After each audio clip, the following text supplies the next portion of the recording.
Guys এখানে একবার comment করছে আতা গাছে তোতা পাখি ডালিম গাছের মৌ আমার এটিতে রিয়াকশন না দিলে চলে যাবে তোমার বউ। বাইরে ভাই সিরিয়াসলি তোমার আইডিতে যদি আমি রিয়াকশন না দিই তাহলে আমার বউ চলে যাবে। কিন্তু ভাই দুঃখের কথা কি আর বলবো, আমার তো বউই নাই ভাই, বউ আর কোথায় যাবে বলো।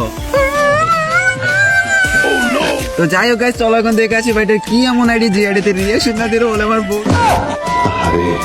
তো বেশি কথা বলে এই ভিডিওটা বেশি করবো না, দেরি চলো বাইরে আজকে আমরা রিয়াকশন দেওয়া শুরু করি। সো ফাইনালি কিন্তু গাইস তোমরা এখানে দেখতে পারতেছো বাইরে দেওয়া রিপোর্ট আমরা কপি করে নিছি। আর গাইস যখনই তার রিপোর্টটা লিখে আমরা এখানে সার্চ দিয়ে দিচ্ছি সাথে সাথে কিন্তু গাইস আমাদের সামনে তুফান নামে একটা আইডি শো করতেছে। আর গাইস আমরা যখন এখানে আইডিতে প্রবেশ করি ও ভাই সাব তুফানের মতো একটা অ্যানিমেশন দিয়ে ভাই ক্যারেক্টার আমাদের সামনে হাজির হয়ে গেল। আর গাইস আমরা কিন্তু দেখতেই পারতেছি এখানে আইডিটার লেভেল হলো 60 লেভেল। তাছাড়াও গাইস এই আইডির মধ্যে লাইক রয়েছে 5917 লাইক। তার সাথে গাইস তোমরা যদি এই আইডি ক্যারেক্টার হিসেবে দিকে তাকাও ও ভাই সাব ভাইটা কিন্তু এখানে পড়ে আছে পুরো জোস একটা বান্ডিল। তো ফাইনালি কিন্তু গাইস আজকে আমরা দেখতেই পারলাম তুফান ভাইয়ের তুফান আইডি।